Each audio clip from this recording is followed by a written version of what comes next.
pledge allegiance to the flag of the United States of America, to the republic for which it stands, one nation, under God, indivisible, with liberty and justice for all. I think so. I don't know. She was in earlier. No public be heard? Nope. I don't think there's liberty and justice for all. Okay. We'll give you.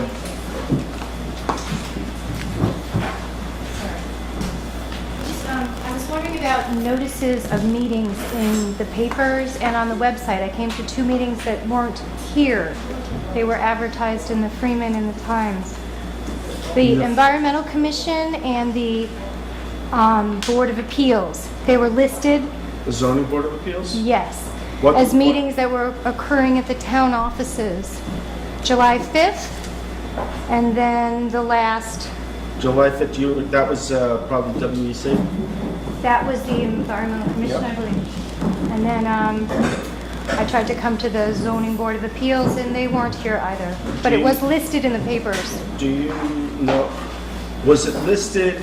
as happening at 7. Yeah, or but was it 6:30. listed, you know, the paper, they list all the meetings in the county? Or was it That- specific? I believe it was the listing of the meetings in the county, but also on your website showing that the meetings were going to be held on those days at a certain time. And I'm just giving you the date for the zoning board? We could look at the website, it's still there, Okay, it was the last, the last it was one. July. Yes, it was. Okay. It was last week. They just had their meeting last week. Did they have it or did it get canceled because there was, no? No, they canceled them before that, but they had the meeting last week because I have the minutes on my desk. Okay. You could just keep it down a little bit for the television. So I have a couple of announcements. First off, this Saturday from 10 a.m. to 5 p.m. is the 86th Annual Library Fair. Come out. There's, I think there's food, music, readings. It should be a good time. It's a good time every year. Second announcement, I just want to send my condolences to the family of Robert Payton.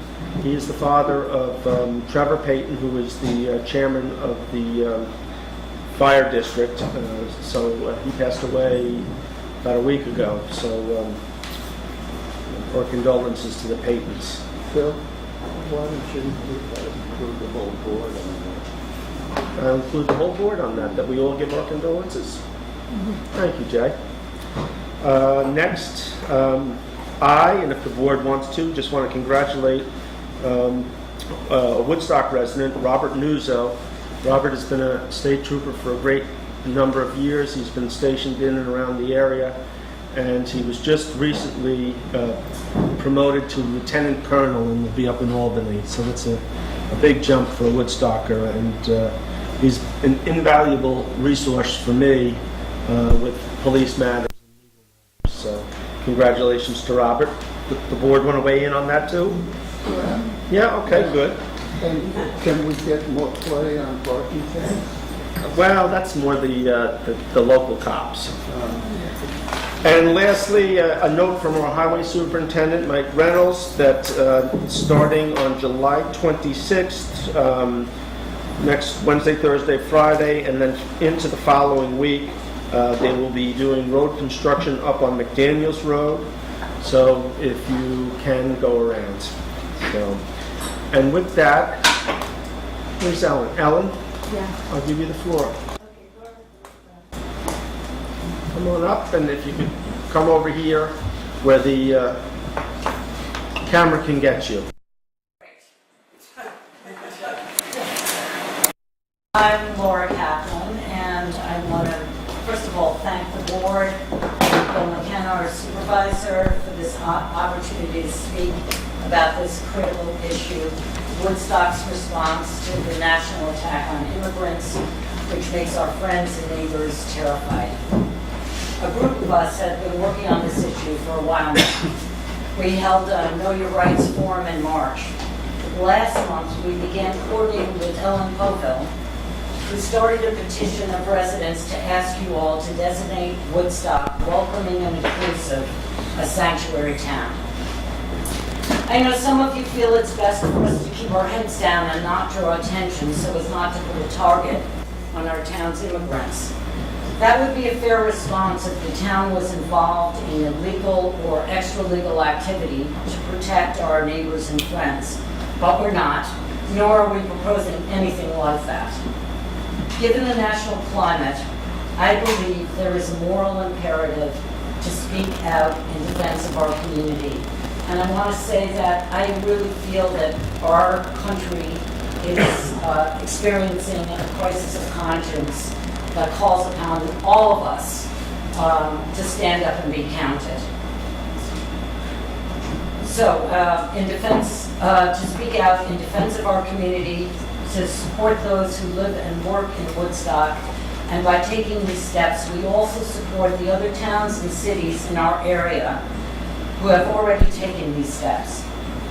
While setting up informal policy is better than nothing, we think that a clearly written ordinance saying that what the town will and won't do creates a level of accountability and consistency that informal systems do not. Adopting a formal policy helps alleviate fear in the most vulnerable of our residents and builds trust between those residents and the police and other authorities in town.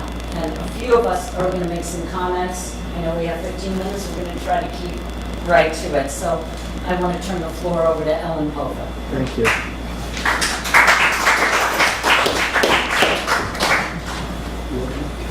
Okay. Our immigrants have done nothing wrong, but they should have been wrong. They should have been welcomed into the United States with refugee status. Refugees from the horrendous wars perpetrated by oligarchs and the politicians that they bribe. Refugees from drug-violent countries whose leaders were assassinated, overthrown, or corrupted by our oligarchs, our CIA, and our School of the America graduates, leaving the people with the disappeared, with the tortured, the imprisoned, and with drug violence continuing to this day. And refugees from the results of our trade deals and big agri flooding their countries with cheap produce for as many years as it took for the local farmers, their competition, to lose their farms, lands, homes, and jobs. Many of these refugees have lost loved ones. Most have had to leave loved ones behind when they face the horrifically dangerous journey to refuge here. Those that survived the trip haven't survived the oligarchs who benefit from the low-paid labor, from the privatized immigration detention centers, and probably worst of all, those oligarchs use race as a political tool to divide and conquer, which keeps us fighting each other rather than themselves. Our immigrants are our relatives, our friends, neighbors, and allies. Our enemies are not horizontal. They come from above. And I don't mean God. We all need to do whatever we can to help each other to oppose and peacefully resist those criminally insane people who are destroying each country and the planet. If we arrive where we're currently headed, most of us will already have been cooked. To make Woodstock a sanctuary town is a step in the right direction. Well, thank you. Thank you.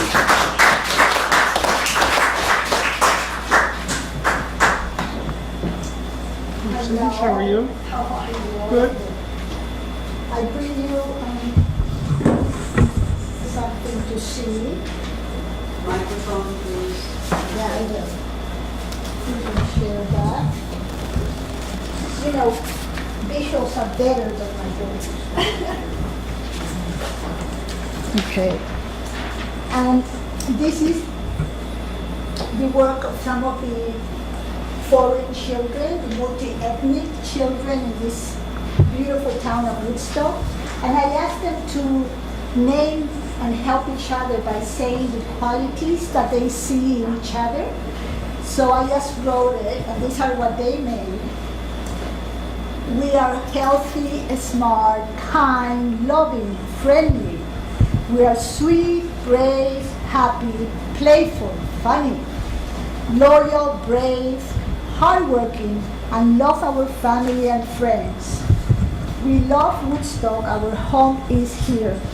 This is, some of them is the first generation, and some of them, believe it or not, third generation of kids. They are just second graders.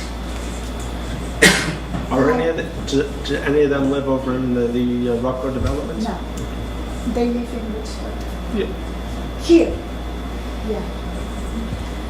And what I'm asking, and I don't have family that have problems and they are so vulnerable. And my family has become Woodstock, and I hope that they will continue having the residents of Woodstock. So I think that we can be free of fear. We live, we grow, we love when we are free of fear. In Woodstock, we are love and we are peace. We are the world, multi-ethnical, multicultural, and free. We study, we are happy. We are the next Woodstock. And Woodstock has been always multi-ethnical and multicultural. So that is, thank you, gracias. Thank you.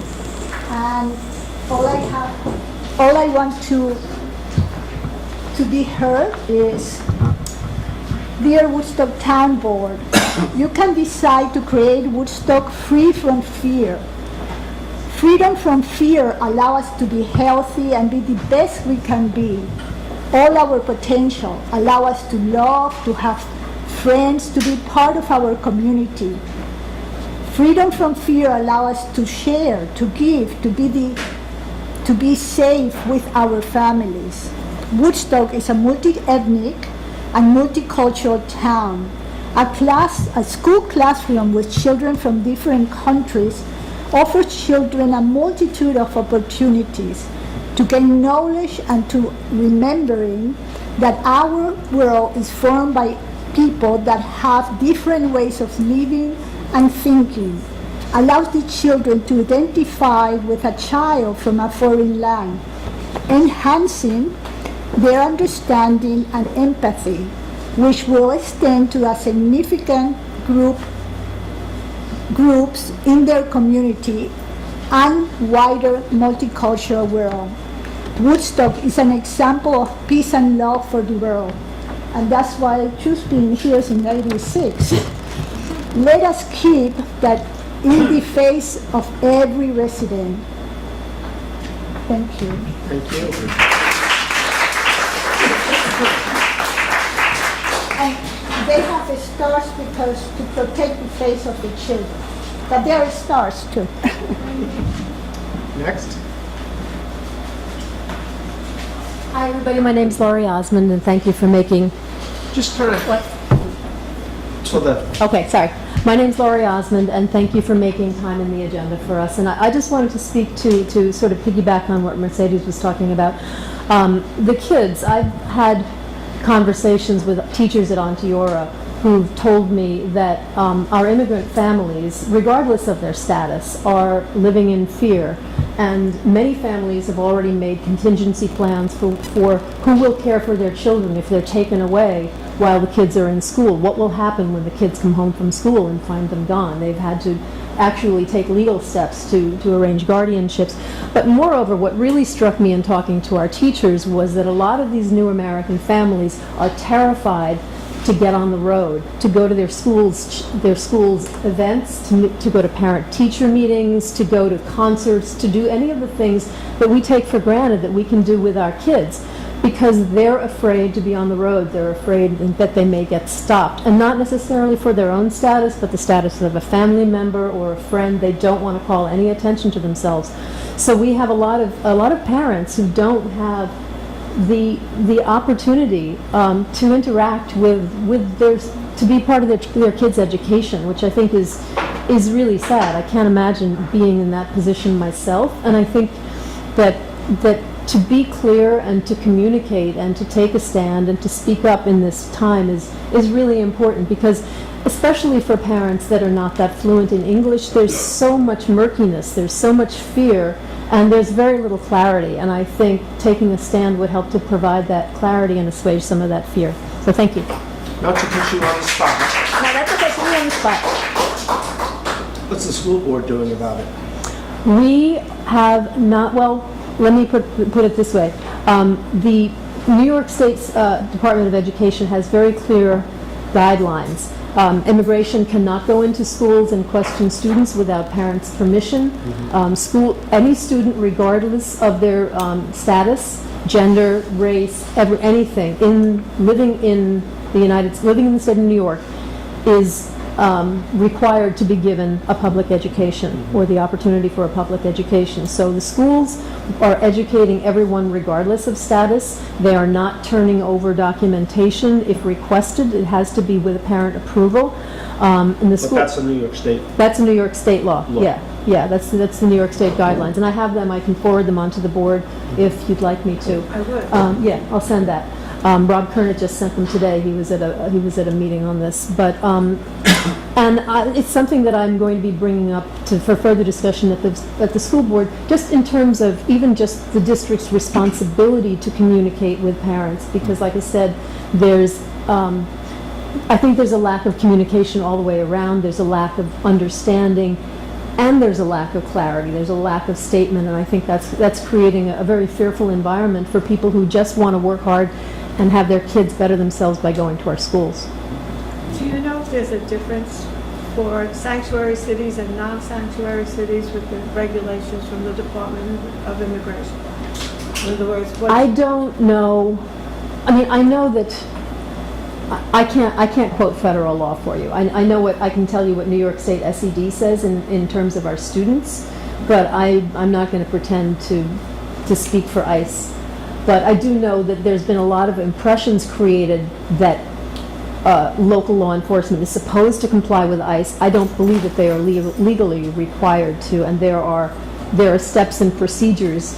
For example, as Laura referenced, we held a forum back in March at the Woodstock Jewish congregation, and we had a couple of attorneys speaking there, and one pointed out that in order to enter a house, you must have a warrant signed by a particular judge.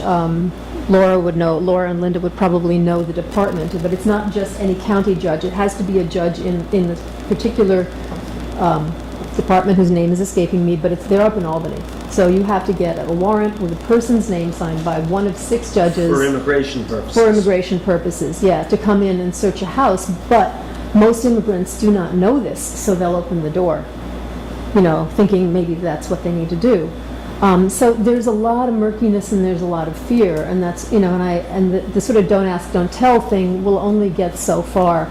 And I think it's time to sort of, take a stand one way or another and communicate what that is. You said at the beginning, thank you to us for making the time available. And number one, of course, you're welcome.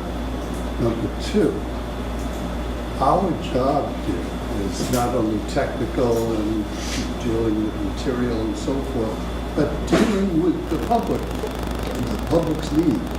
And unless we do that consistently, fairly, and constantly, we don't deserve to be sitting here. Thank you. Well, thank you. I am going to call you up short a little bit on something. Go for it. Where you said, that we need to make a decision and take a stand. And I will tell you, on the first meeting that I was supervisor, I did take a stand and I said what the town's policy was, and the police, and in fact appointed Albert Barone as my liaison to the Spanish-speaking community. And we have talked about it a lot, and tried to encourage communication with all communities within Woodstock. So I think we've. Yeah, I'm been- aware we've of been that. Clear. I'm aware of that, and I do appreciate that, and I And know, I'm not saying that it can't be better and that we can't improve. Yeah. But it's, I think it's been a yeah. stand. No, I know that you have reached out and you have a special link, and I think that's really appreciated, and I'm not going to pretend to speak for the immigrant community. I mean, the best I can do is just tell you what the teachers have told me and how the children are affected and the stress Yes. that they're under. So, Right, but you're dealing with 5 communities. yes, we're dealing with 5 communities, and, you know, maybe if one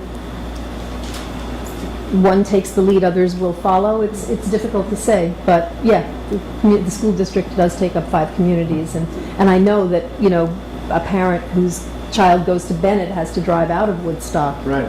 to Olive, so it's... Or the high school. Yeah, exactly. Middle school, high It's school. exactly. So it's a complex issue, and you know, I know you have your feelers out in the community, and I really commend you for that. Thank you. Thank you. So of the 5 towns that make up Ontario, are any of them sanctuary cities today? No, not currently, because Onteora doesn't go into Kingston. So it's Woodstock, West Hurley, Olive, Shandaken, a little bit of Marbletown, and a little bit of Lexington. Thanks, Dan. All right, thank you very much. Thank you.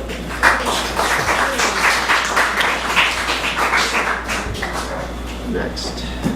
Hello, my name is Jessica Anna. I'm speaking as a business owner in town. I own a restaurant, Oriole 9. And as a restaurant owner, you know, the immigrant community is the backbone of our restaurants. And a lot of businesses, you know, they really are super hard workers, you know, and them feeling uneasy regardless of their status. The whole situation is making people feel uneasy, and I think that having Woodstock stand as a sanctuary town, you know, would make people comfortable, and we want the people who work really hard in our community and help our businesses to feel safe and comfortable here. And as a business owner who has, you know, a good amount of Latino workers, they are the most dependable and hard workers that I have, and I couldn't do it without them. And what Lori just spoke of, and the kids feeling unsafe and worrying about their parents, and the parents, I mean, that's just heartbreaking to me, you know, and I think that they deserve to feel that somebody's got their back and is looking out for them. And I just think that, like, stating that we're a sanctuary town, you know, with the miscommunication or the misunderstandings and the misinformation out there and the fear that people have, that being an overarching ideal that we have would make them feel better. Thank you. Thank you.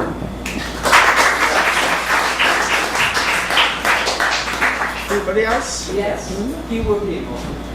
Hi, I'm Linda Leeds, a Woodstock resident. I know most of you, I believe. Thank you for all the work you do. In case your email box is as full as mine and you missed it, here's the brief statement of support from Jonathan Hefner, our county legislator. Quote, I'm proud to strongly back action taken that supports our immigrant community in the town of Woodstock. Growing up in this community, I have never doubted our commitment to the inclusion of every person in our town. Unfortunately, because of the continued actions by the Trump administration, I believe it is important that we take any opportunity to ensure that we are using our local resources to help and protect all of our community members. So, how do we express our commitment to inclusion of every person in our town? That's me, not Jonathan. I have a few documents for you, including the guidelines on local authority, immigration enforcement, and model sanctuary provisions by the New York State Attorney General Eric Schneiderman, and also welcoming and inclusive resolutions enacted by Hudson Valley towns nearby, some of them. Can I just ask one question? The Yes. welcoming resolutions, do they say sanctuary city, or they're, Well, Some do, some do. one or two of them do, so I hope you will read them. But including Kingston, Newburgh, Beacon, Poughkeepsie, Hudson, and the best and most recent, and what we hope you will be your model, the ordinance enacted by the town of New Paltz this month. Laws, we like laws. We have spoken with the attorneys at the Workers' Justice Center in Kingston, and they have offered their expertise in crafting legislation. Andrea Callan, a constitutional law attorney, has a wealth of knowledge on how best to legally support our immigrant neighbors. And from canvassing, it's clear that a large majority of Woodstockers canvassing for the petition want the strongest possible protection for every person in town. We look forward to your full and swift engagement on this dire matter. And here's my package to you. Thank you, Linda. Thank you very much. Thank you. Next. Hi, this is for my last but not least, the last and next, the penultimate. Hi, just a minute. Yeah, just so the camera can get you. Hi, and thank you so much for having us. My name is Lee Kendler, and I'm a fairly new full-time resident of Woodstock. I moved here from New York City. Thank you. From New York, very happy to be here. Moved here from New York City a couple of months ago, and given Woodstock's, and one of the things that drew me here, reputation of inclusiveness and community and harmony, if possible and when possible, I assumed already, without really knowing, that Woodstock was a sanctuary town. So I was surprised to learn otherwise. Just have a couple of thoughts about it, because I am new and I have a lot to learn from all of you. My belief is that by doing what is right and what is just, namely protecting all citizens regardless of immigration status, will only add to Woodstock's being able to thrive and continue to thrive in this new world that we have under Donald Trump. I do believe that residents and businesses alike will thrive further if we do make it a sanctuary town, and that's my 2 cents. I'm new and I will continue to learn more about it. Thank you very much. Thank you.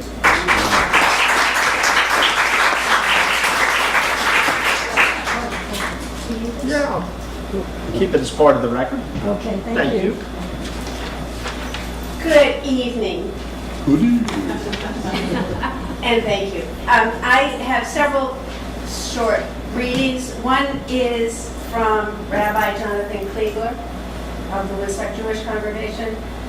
He says, Honorable Woodstock Town Board members, I have read the New Paltz Town Ordinance as well as the Ulster County Legislature Resolution number 138, both of which address the legal responsibilities of local authorities to cooperate with federal immigration authorities, and which take concrete steps to limit that cooperation as much as possible, while remaining within the acceptable boundaries of the law. I support the town of Woodstock following the model of the New Paltz Town Ordinance and encourage the town board members to explore this avenue, protecting to the extent that we are able our undocumented immigrant neighbors when they pose no danger to our community from summary arrest and deportation is the right thing to do. Thank you to the town board and to the Woodstock Police Department for all that you do to keep our town a safe and vibrant place. And thank you for taking the time to consider this issue. Sincerely, Rabbi Jonathan Kliegler, Woodstock Jewish Congregation. Thank you. And I would like to say, personally, in closing, that I'd like to name but a few of the brilliant artists that moved early on to Woodstock. Immigrants. And there are many that are not listed. But the immigrants all, mostly who came here with nothing. Many who built little cabins, no running water, in the woods in order to have a colony to create together. I know my grandmother was one of those people. I heard her stories all my life. And they made their stamp on this Colony of the Arts, which I say Colony of the Arts because on the website it says Woodstock colony of the arts. They made their stamp an enduring community of artists, entrepreneurs, and those who appreciate diversity, both past and present. And here are just a few of the names that I came up with and took a little walk through the artist cemetery tonight just before I came here. Ralph Whitehead, who founded Berkeley. Ronald Haig, a great sculptor. Teddy Valentine, who founded Valentine Books. Van Ryan, Rotron founder and a great employer in our community of artists and all. Leo Di Diego, Andre Ruellen, many of us remember Andre. Yasuo Kuniyoshi. These are artists that are in museums around the world. Noguchi, Carl Eric Linden, Georgina Klickgard, Lo Hartman. Lo Hartman is Vermelia Rosenblum's father, and he gave so much to the Maverick as an artist and an engineer. Carl Walters, Jamie Shotwell, and Vladimir Padua. And as I say, that's just a few. And many of these people's descendants still live in this town and contribute in their way.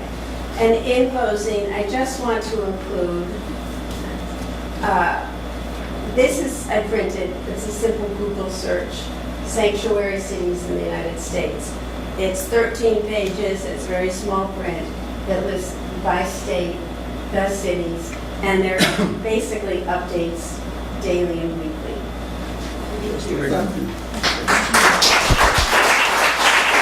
Anybody else? That's it? That's our performance tonight. Okay. So, Gary, you... Well, I just want to say that it's interesting that Jonathan Kliegler, Rabbi Kliegler, spoke to you because on this Saturday he's being honored along with Gail Godwin and Dane Schaumbach At the library. Yes, yes. So I've spoken to a few of you over the months about sanctuary cities, and I've not been a big supporter of declaring Woodstock a sanctuary city for the simple reason that I truly believe that it offers false hope. We could make this declaration, and I have some control as a supervisor and we as a board over the Woodstock Police Department. We cannot control the DEP, we cannot control the Sheriff's Department, and we cannot control the state police. So it'd be very easy, we could say, who wants to be sanctuary city? Aye, all in favor, and we're done. We really haven't achieved anything. Hold on, let me give my piece here, because I'm ready, willing, and able to continue to work. And Linda, that's why I asked you, did those documents mention the word sanctuary city? Yeah. I'm willing to have a committee to take a look at this and come up with something that the board as a whole could feel comfortable with that would not offer false hope to our residents. I also would like to see, and Linda, I mentioned it to you, Ellen, I think I mentioned it to you, I would love to see us as a community come together to come up with some creative solutions and ideas that we can help these residents feel more comfortable in Woodstock. I am the son of an immigrant and the father of an immigrant. And immigrants made this country great going back to the 1492 when the first white man set foot on this country. Oi. Oi. This country. Well, all right. This hemisphere. This hemisphere, thank you. Yeah. Leave it to the professor to correct me. And I'm sincere in that. And I would love to work with some of you. I had a great meeting with Reverend McClary and Rabbi Kliegler about 3 weeks ago. Not discussing Sanctuary City, but discussing how we could make this a more welcoming community. And we didn't come up with any earth-shattering ideas, but I know that they're going to bring that back to their clergy meeting, and that we're hopeful in September that we would all get together and have a discussion on this. So at the moment, I'll turn it over to the rest of the board. Bill, could I just say Yes. something? I'm not going to allow a lot of back and forth, No, just but very quickly.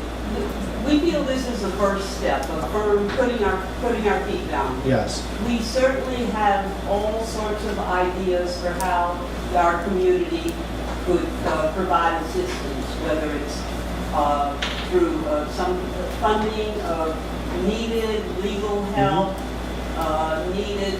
We also, many of us are joining with the Ulster Immigrant Defense Network in Kingston, which is doing a lot of outreach on various ways to protect our immigrants from the overreach of ICE and CPD. I know that you realize this because we've had some really great conversations, and again, Ellen, and I encouraged Ellen to come tonight to start this dialogue, because I think it's an important one.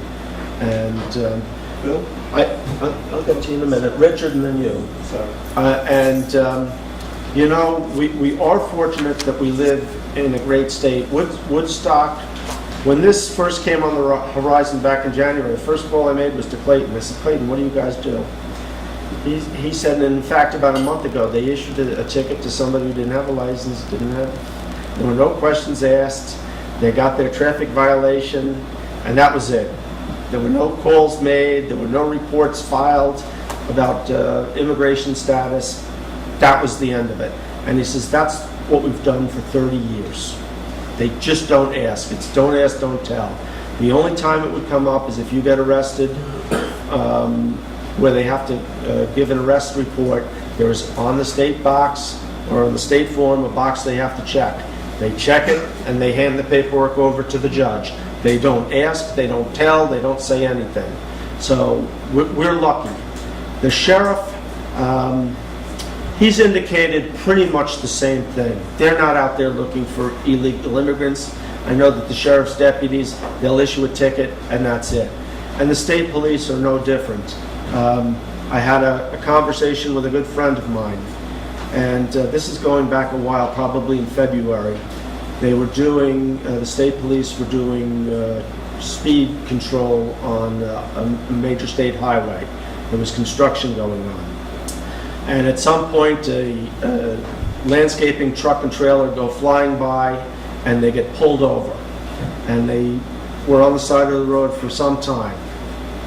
Within 10 or 15 minutes, there were calls up to Albany. Why are the state police harassing immigrant landscapers? Well, it turned out this call went back to the commander of the troop, and he looked into it. Turns out that the guy driving the truck was probably an Irishman or Italian. His brother was a state trooper, and they were talking about who they knew. It was a social visit. There were no immigrants. So, you know, we have a governor who's in no great hurry to help the guy down in Washington. And I will add, and I've never been very nationally political up at this table, we do have a mess down there. There's no doubt about it. And it is disconcerting. I go home every night and I start to watch the news and I have to turn it off. So I think we're all in the same boat. We're all allies, even if we differ on how to achieve the goal, or how to get to the goal. I think we all have the same goal, which is to make all our residents feel as safe as possible. So with that, Richard, you had your hand up, and then Jay.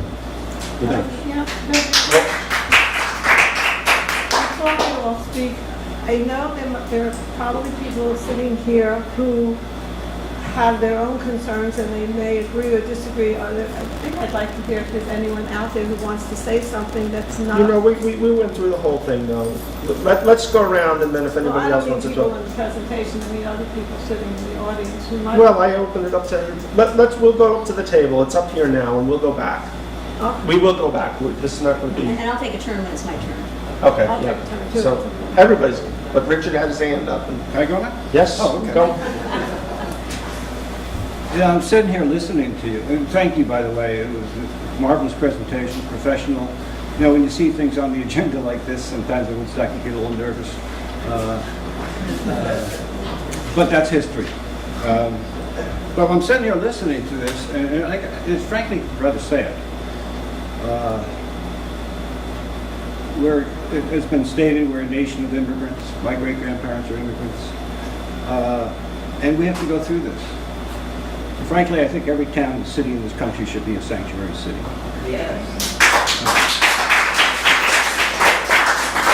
I don't say that, and I don't mean that in just as a way to give the finger to somebody in Washington, or Bill said that person in the White House, or whatever you said.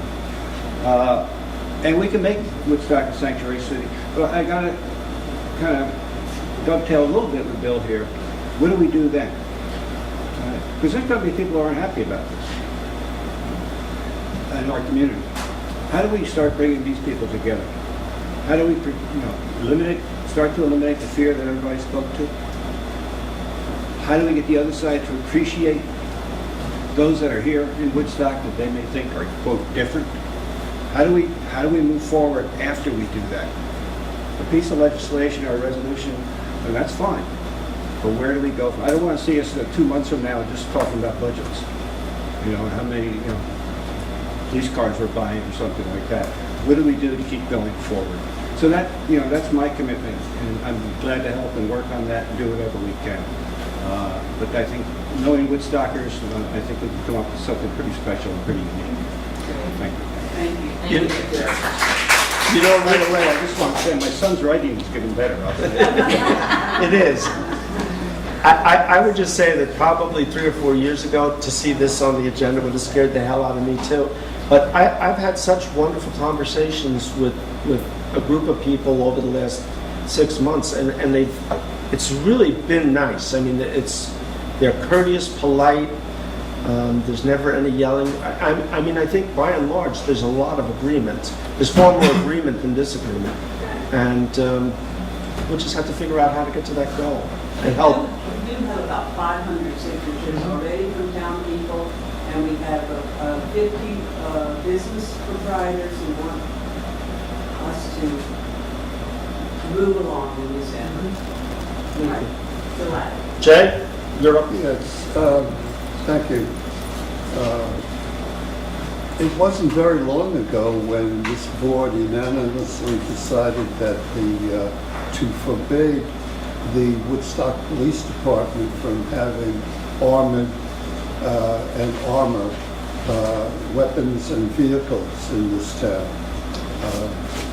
And there has never been any complaint at all from the Woodstock Police. As an alternative to your suggestion, Bill, I think that what we ought to do tonight is to vote on the concept, on the reality, on the idea, with the proviso that if the vote fails, then we set up a committee as you suggested. I wouldn't be in favor of that, Jay. I think we need to take more steps, and we need to have a clear direction of what are we voting on? On the concept of establishing Woodstock as a sanctuary town. But again, I'm not comfortable with calling us a sanctuary town, because the reality is there's no such thing as a sanctuary town. Well, we can call it whatever you'd like. That's why I'd like to take the time to look at New Paltz, and I see you back there, Carrie. I'll get to you in a minute. I'd like to see what New Paltz, take our time and see what New Paltz came up with, and some of those other resolutions. Because again, I think we would be failing miserably if we were to turn around and say we're a sanctuary town. What does that mean?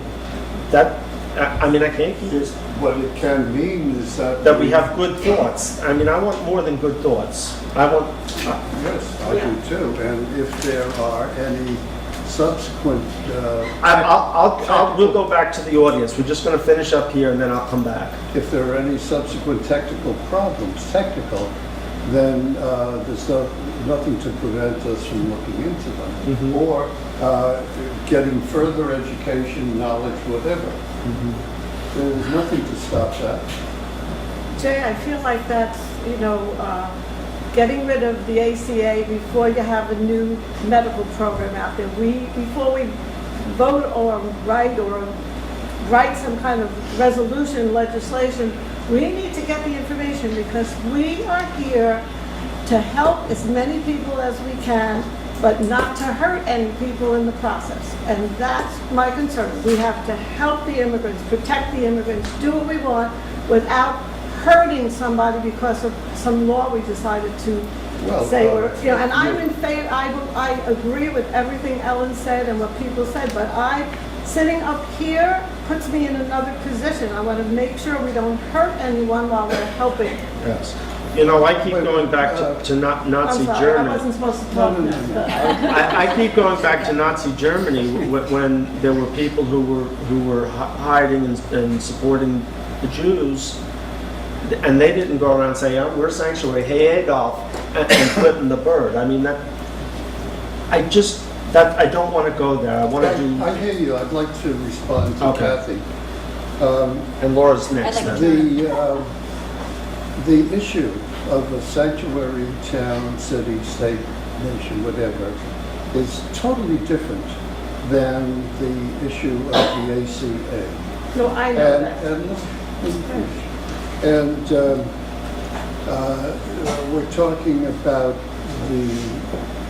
with the ACA involvement of the entire country, and with this issue of protecting immigrants who come here to work and honestly and to help our local establishments and our local economy. They're two different things. And I think that comparing them misses the point. I believe that we can agree to this request to make Woodstock a sanctuary town. And as I said, and the same with any law or regulation or whatever, as time goes by, we can expand it, diminish it, change it, develop it. And if, as I say, if a vote tonight doesn't work, then let us do as Bill suggests and develop a committee. Laura? Okay, so several things. First of all, like everybody else I think in the room, I'm appalled at what's going on with immigrants. I'm appalled that parents can be taken from their children. I'm appalled that people that are contributors to our society, and in some cases doing jobs that other people don't want to do anyway, they're supporting themselves. I'm appalled that they have to worry about being taken away.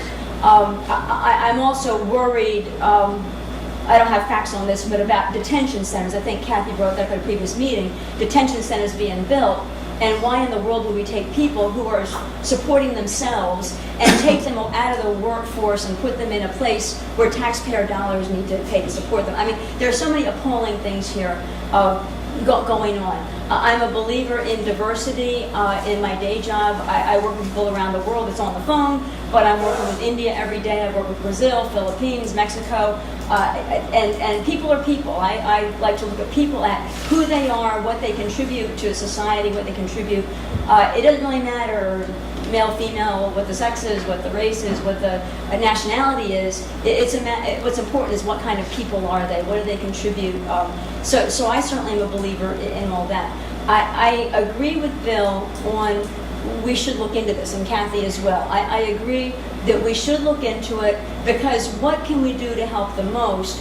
What can we do? I like what was said before about the idea of some other towns have ordinances where they have a guideline of what they can do, but without overstepping bounds. I agree with Bill's point that if we as a town say, oh, we're a sanctuary city, well, as Bill pointed out, we've got county people in the county law enforcement here. We have state law enforcement here. If the FBI came in, we can't tell them to leave. So we are a town. So I think it does take thought of what can we do that helps the most. I would like to see us. I know we're not memorializing resolutions is not something we do here, but I would certainly be in favor of us letting our county government know we're in favor of anything that they at the higher level will do to support and protect immigrants. I'm in favor of us saying at the state level, send a letter to our state legislators we are want to do whatever we can do to support. I'm not sure if a little town all by itself saying we're sanctuary, I'm not sure if it's going to achieve as the effect we want it to achieve, but for us to be part of a larger entity like a state, and letting the state know what our beliefs are. So I think that we can do some things like that. So I think that the ordinances, and I agree with what was said too about the community, the harmony, diversity, inclusion, all these things are where we ought to go. So if it were a vote tonight, I would vote no. I would vote in favor of Bill's thought of let's get a group together to see exactly how can we help the best and the most. And I'm clearly in favor of us letting the governments above us, county, state, and federal, letting them know what our opinion is, but not trying to show, not trying to show that we're stronger than they are. We want to share our beliefs. And oh, by the way, we have elections coming up every November, and I hope people have learned a lot from the last election, and I hope people get involved. And let's clearly change the direction of the future. That's my opinion. I just want to point out, the county, I believe, took this up at their last session and voted it down. The county voted down. Kathy, hold on. Kathy, will you don't? Yeah, I just was reacting to Jay. I just want to say, my father was an immigrant. Every one of my grandparents were immigrants. I mean, I'm first generation, educated, and very lucky to be living in this country. I totally agree. We want to protect our immigrants. They're one of us. They're part of our community, and I love seeing them wherever I go in town. It's wonderful. I just, I want to make sure, as when I give my vote, that I'm doing the right thing for people on all sides, the people who are already legal immigrants, the people getting green cards, the people in the process of getting their green cards. They all need help. They need help with finances. They need help with paperwork. They need help with agencies. There's a lot we can do, and I want there to be some kind of a setup where we know what we're doing, know where we're going. And, we are a little town, but you know what? We are a famous little town, and when we do something, people look at us. I think that's an excellent And I point. think that is important on both sides, because they will look at us and they will say, oh, Woodstock is doing this, and it could be real positive, but it also could be real negative with them saying, oh, look at this famous little town is doing, maybe we should go in there and check it out. So I want to make sure that no one is put in a position of being vulnerable because of something we do, and that's important to me.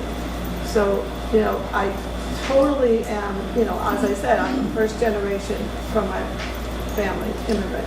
First, Carrie, because she had her hand up, and then you're next. Thank you. Can I just say something on behalf of the board? Hi, thank you. My name is Carrie Muldoon. I have been a Woodstock resident for about 27 years.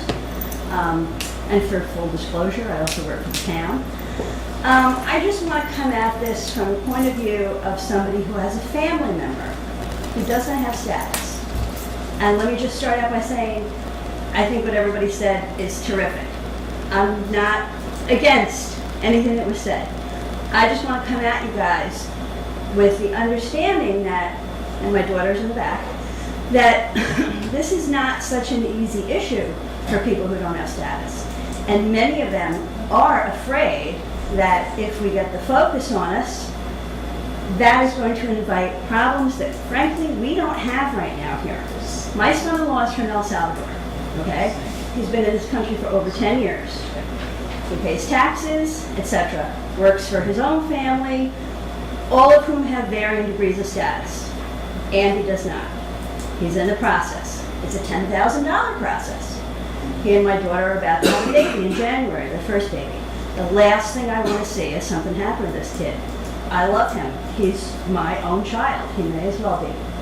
But there's real concern for my daughter, who actually works in Woodstock, for my son-in-law, and for many of their family members, that because there isn't a problem here right now, because they do feel accepted here, because there aren't issues here, because there are people to reach out to here, that, we're not going to stop anybody from doing whatever their job is, as much as we disagree with it.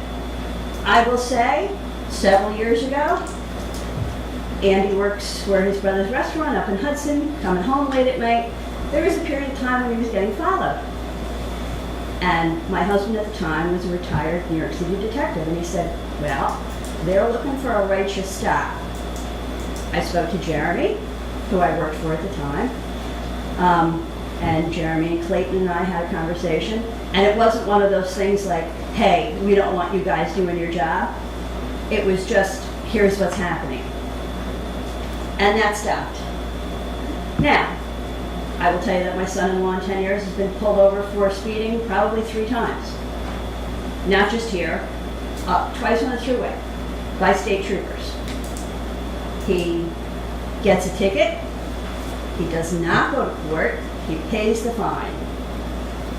It's not a great situation, and I'm not saying it's a situation he should remain in, but there hasn't been an issue. There hasn't been an issue here. There is a huge concern, and I'm close with some of the folks who work at Woodstock Meets. And frankly, what I would like to see, and I'm not saying that we shouldn't end up doing Sanctuary City. I don't know. I don't know what the answer is. But my concern is that we do this, and yay, we're Sanctuary City, and then everybody walks away. I mean, really, what these folks need are things like, I was online last month helping my in-laws, his parents, renew their visa applications with the INS. I know that Bill has helped out people by helping them deal with DMV. That's the kind of stuff, and that I would be more than happy to be involved in. That's the stuff that I really want to see us do if we go this route. And the other concern I have is because we have a PD who do not harass people when it comes to their immigration status. I don't want to see those folks be put into some situation where now, the spotlight is now on them. And, oh, you guys are letting people get away with something. That's sort of a lousy position to put our police force in, who are really, frankly, cooperative. And our judges, who do get those forms with those boxes checked off that, yes, I'm not a citizen, and they do nothing about it. They're not obligated to, so they don't. I just don't want to see those good things that are protective on some level. I don't want to see those things change. I really don't. So again, I think everything that you guys said is terrific. I'm with you 100%. I'm not somebody who would ever be against this. Like some people here, I'm actually first generation Irish. My parents came here as immigrants. I get it. I totally get it. And the last thing I want is for something to happen to my son-in-law or any of his family members, who will all use the small swimming hole behind my house and park on my street instead of Mill Street. So not only do they not get a ticket, if their status is questionable, nobody knows about it. So I just think that there's a lot of things we have to think about. So anyway, that's it for me. Very, thank you.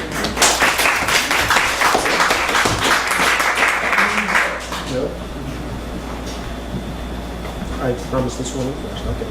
Hi, my name is Susan Bissonette, and I am involved with Sanctuary in this county. And but I was also involved with Sanctuary back in the 80s and early 90s. And for those who don't remember the history, our immigrants from El Salvador, Nicaragua, Guatemala were denied I'm losing my words. Asylum, due to the fact that our government would not recognize what we were doing down in those countries. Yes. And this is a history that is ingrained in these people, the fear and so on. To gain their trust is going to take a lot. And I hear what you're all saying, and I feel somewhat ambivalent about how out we are, because the best means, the underground during Hitler's reign was effective for a lot of people. A lot of people were protected and taken care of. I think that the best way that we could be effective as a community is to be effective and active and speak their language, talk to them, be with them, Find ways you can help out. Get involved with Sanctuary. Do what we would do as a sanctuary city. But as wherever she went to, we don't want to say we're sanctuary city and then everybody disappear. And there's nobody to help out. Nobody to say, I'll take you in my home for 3 nights. We'll move you to another place for 3 nights, or whatever we have to do to keep these people safe. Give them a home. Get them transportation to the doctor. To not be able to go to a doctor's appointment, not to be able to go to immigration and take care of your paperwork or whatever. They need our help desperately, and that's what we really need to do as Sanctuary City. We don't have to say it, we have to do it. We need to be active and strong, together for them and with them. And if you have friends and family who are immigrants or don't have or questionable status, find out how we can get involved, how they can get involved with us. How do we get a group of them together to say, hey, this is what you've got to do to be sure you're safe. If your name is Jose Gonzalez, these are the papers you need to have in your car, in your home, in your job, so that you know when you're pulled over and they say you're Jose Gonzalez, who is a drug dealer, you can say, no, this is my address, this is my job, this is my bills, this is proof of where I live and my family. So just get active. That's all I have to say.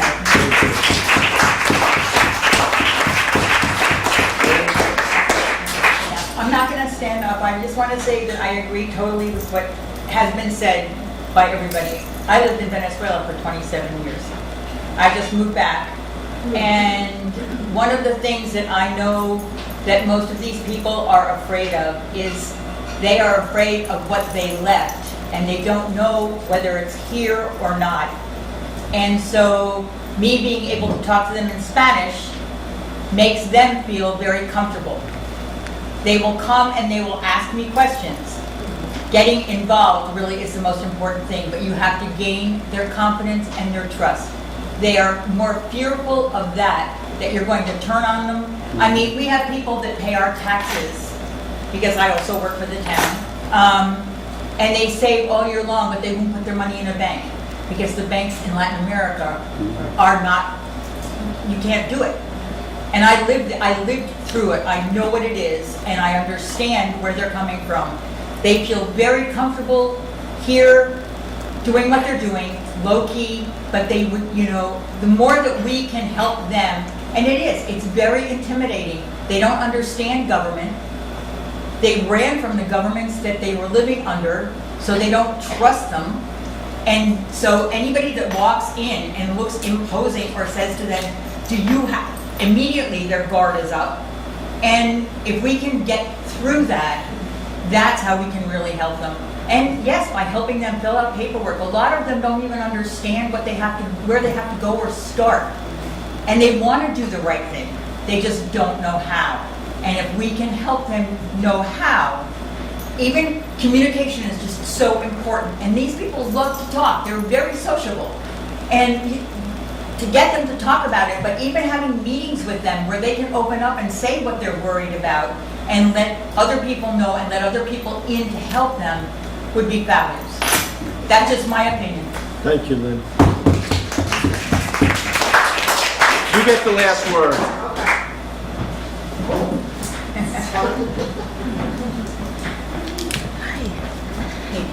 Hello, my name is Jillian Kahn. I've lived here my whole life. I'm not going to be redundant and say everything that my mom said because she sort of gave it a really good idea. But what I will say is that if anyone has noticed, the reason why certain places do sanctuary cities is because ICE is already there asking them for cooperation. So by them doing that, that's how they shut them down. ICE isn't here, from what I know. I mean, I haven't seen them.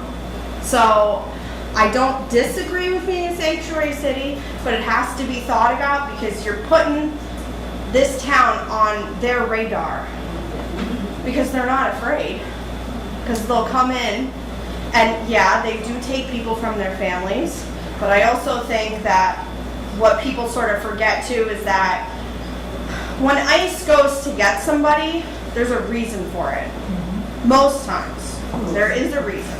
Not all the time. Not all the time. Not all the time. Not all the time. Not all the time, I know. And But not always a good reason. not always a good reason. But I will give you one example, and I'm sure people saw the article. There was a guy who got picked up. I don't know if it was, I don't know where it was. But he had come in and out of the country like 4 different times. And he had some other criminal thing on his record. So he put it on himself a little bit. Yeah. Sometimes. I'm not saying everybody does that, and I'm not saying it's okay. But I think, like everybody has said here tonight, it really has to be thought about. Because it also scares people away a little bit. You know, I don't see anybody I know here tonight because they might be a little freaked out. I'm not saying they are, but you're gonna have to really reach out to these people and bring them in because they're really like, ugh, like I don't want to make myself known because if I do that, what is gonna happen to me? So that's all I gotta say. Okay, Linda, I would like 2 names from you, not tonight, call me tomorrow. And what my intention is to put together a committee. I have a bunch of names up here, but I'm not going to read them out now. I'm going to talk with them first. I'd like to put together a committee of 7 to 10 people and come up with ideas about what Woodstock could do to help all our citizens, all our residents of the town feel safe, comfortable, and welcome. And my hope is that from that would come a resolution that this town board could put forth.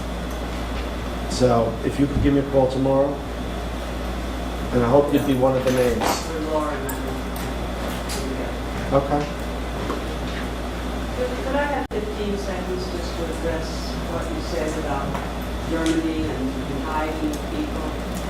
It's in 1933 when Hitler was elected. The towns there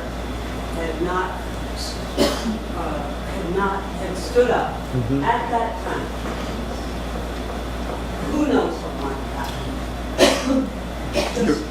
You're right. Congress implant that as well. It's, I don't know if you've read historian Timothy Snyder's 20 Lessons from the 20th Century, but the first lesson is to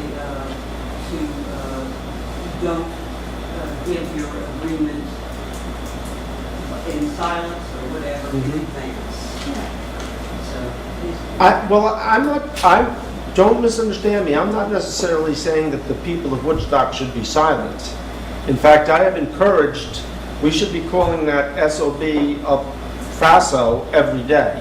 And the difference between America and Germany, I am an optimist. I believe we're a great country, we're a strong country, we're a country of great people. The next election, I think we're going to see a tidal wave. And I think you're going to see change. And I'm hopeful that this whole problem goes away in a year and a half. The president may not. We got him for another 2.5 years. 3.5 years. But Congress, maybe. All right, with that, we're going to move on to traffic. I have No, we'll bring that. I can appoint a committee, but at our next meeting, yes, you can withdraw. Thank you all. Thank you. You know, I just remember, we all have the same goal here ultimately. We really do. Thank you. I will be in the committee. I speak more than 5 South American languages. Okay. So you'll actually get to announce exactly when you're not going to be. Barry, I can't not say this. I heard from Mercedes and Lori and Jessica that there's a fear that's going on right now with children and with her workers, you need to alleviate that fear by voting positively for, and not postpone it and not set up committees, and right now, Thank you, Barry. vote yes for. Thank you, Barry. Down. You had a couple of Well, yeah, minutes. yeah, so the announcements, and this was in the Woodstock Times and the letter to the editor, but I also had received a mailing on it. As people know, it's about the Affordable Care Act. Everybody is not surprised to hear me talk about the Affordable Care Act. But in any event, there is this coming Monday, Monday, July 24th, 6 to 8 p.m., a speaker. It will be in Saugerties at the Saugerties Senior Citizen Center. David Scarpino, President and CEO of Health Alliance, will be talking about the impact of Affordable Care Act decisions. So this is, again, the President and CIO of Health Alliance will be in Saugerties this coming Monday, July 24th from 6 to 8 p.m. to talk about the impact of funding cuts, potential funding cuts for affordable health care. So I just want to make sure people are aware of that. It was in a letter to the editor in the Woodstock Times this past week, but hoping people know. And the other thing I just wanted to say, I don't know if Kathy said anything, I know it's about 2 minutes late, and I'm sure it got covered, but anyway, comprehensive plan is coming along, the committee is continuing.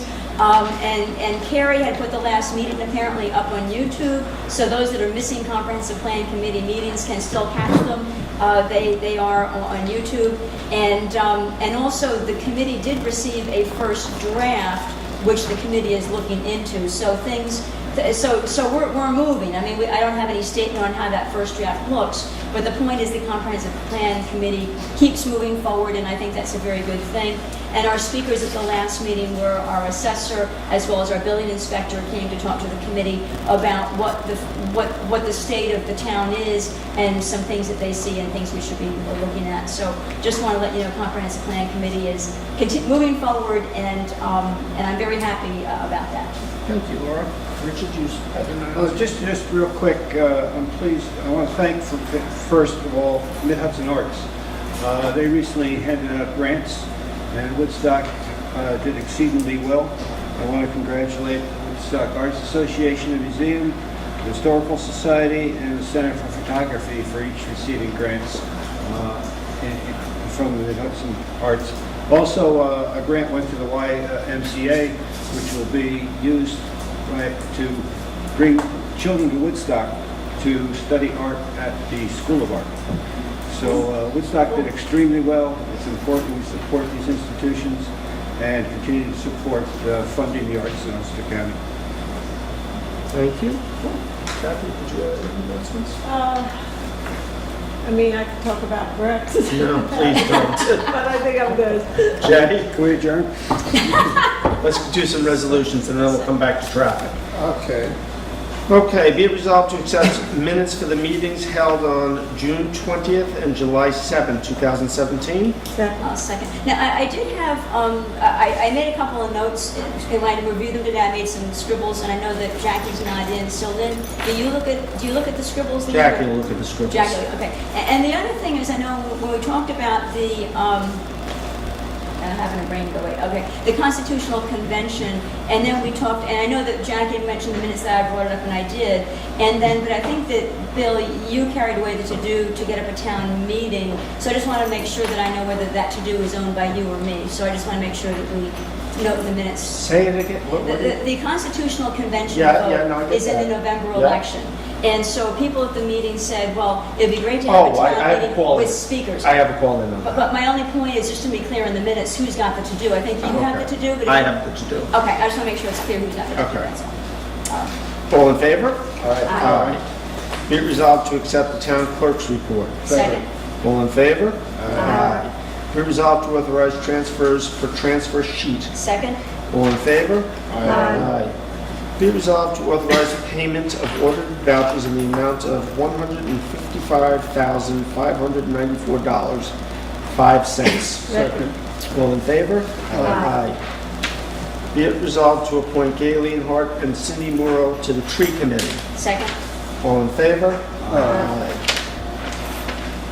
Be it resolved to hire Sage Manano as part-time Grade 1 recreation aid at the Woodstock Youth Center at a rate of $15.65 effective July 18, 2017. Second. All in favor? Aye.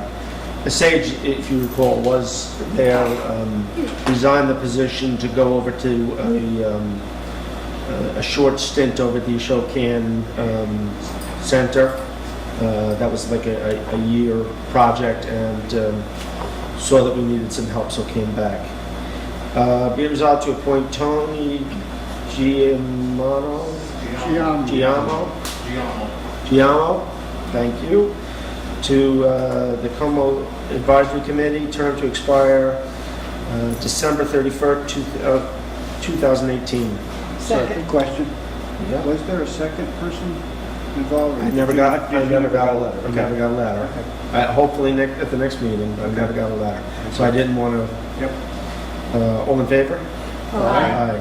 Be it resolved to accept Luann Quick's resignation from dispatch effective July 13th, 2017. We thank Luann for her 23 years of service. Absolutely. Second. All in favor? Aye. Whereas the National Joint Powers Alliance is a national contracting agency for municipalities which establishes and provides solicited purchasing contracts based on uniform municipal contracting law, and whereas there is no cost or obligation to join the NJPA contract purchasing program and no minimum purchasing requirements, therefore be it resolved to authorize the supervisor to sign the NJPA agreement. Second. Yeah, and I had questions. I know we talked about this afternoon, Bill. I didn't know if we come across any answers. But Just a letter we can send to them, is what the attorney said. To confirm, okay. Because the two questions I had is, one was curious about how the NJPA, they're providing a service to us to help us, when we try to contract for something, they provide a service to help us find places to source our stuff.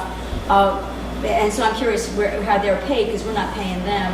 And the other thing I was curious about is if we want to break the agreement, how do we do it? Because the contract I saw didn't indicate how we disengage if we choose. So those were my questions. They're probably not major items, but it's still kind of good to know those things, I think. We can choose whether to participate or not. It gives us the flexibility.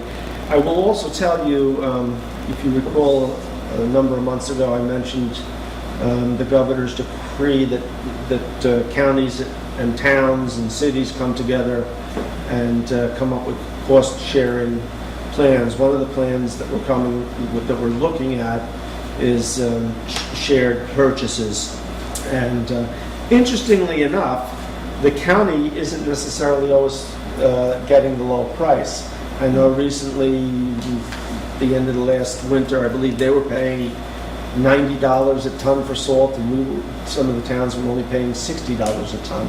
So I think the county realizes that this could go both ways. And what I hope we end up with is a platform that they will keep track of, where anybody can put information up. So if Mike Reynolds goes out to bid on something, he can put that forward. And what each of the towns and the counties would do is, when we do go out to bid, in the request, we would say, and that this price will be available to other towns and communities. So it may help with the sharing, is what you're saying.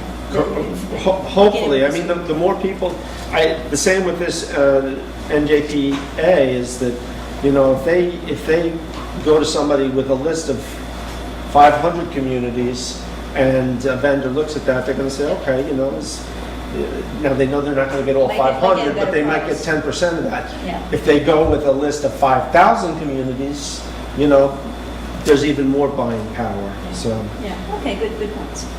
All in favor? Aye. Be it resolved to authorize the highway superintendent to bid up to $50,000 for 2004 International 5600 Paystar dump truck with sander and plow. What did we do last week? That looks We were familiar. just moving money. We didn't authorize them to spend it. Okay, I'll second it. All in favor? Aye. Whereas the highway superintendent solicited and received 3 bids for vehicle tracking devices, and whereas vehicle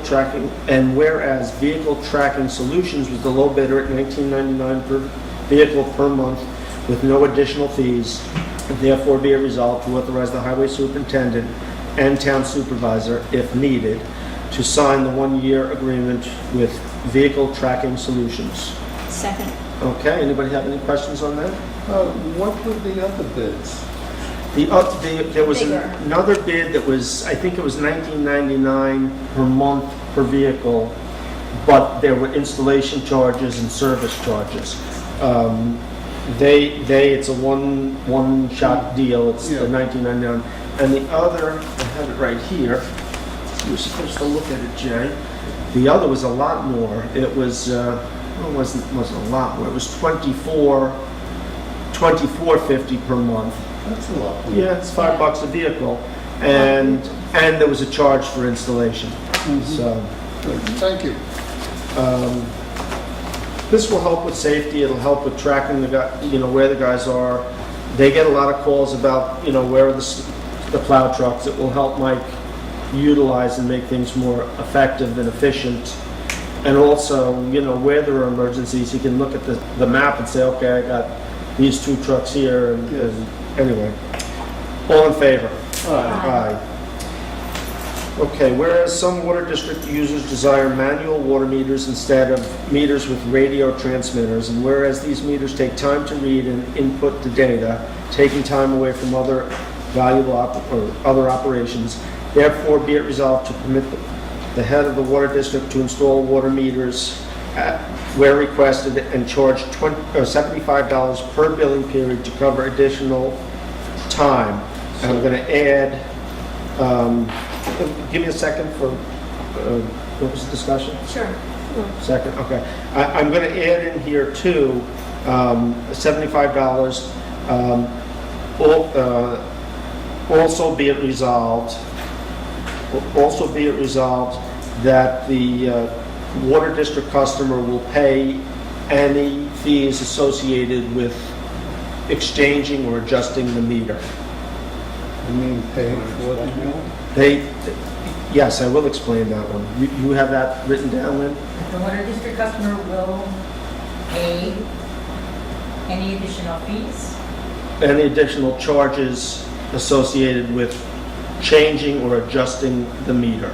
So if someone after them wants to flip back? No. So most of the time, to make this adjustment, Larry will go and just disconnect the radio transmitter, and that's it. It's not a big deal. And he can do that when he goes out to read them.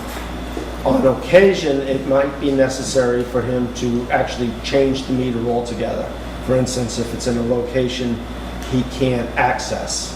So we don't, I want to have that caveat in there. And the person will know beforehand. They'll be told, this is what it's going to cost to do the change out. So basically, if they're going to get a manual meter, It'll be the same. Charging. That's extra. Yes. So if they have to, most of the time he will not have to do that. Most of the time he will just disconnect. So on the $75 per quarter, we're not charging them for a meter. That meter's already there, it's disconnected. The meter will not be changed. They'll be using the same meter. The radio transmitter will be disconnected. Oh, okay, so in most cases, they don't need a new meter. Correct. They just stop the radio transmission. 99 times and out go of and manually 100, read. there'll be no, other than disconnecting a wire, which we're not going to charge for. Yeah. However, it's conceivable that he runs into a situation where the meter is down in the basement and where he may have to change the meter out. In that case, that's on the customer. You have a question? It seems high to me. What seems high? The 75. Or, because I thought that included the meter.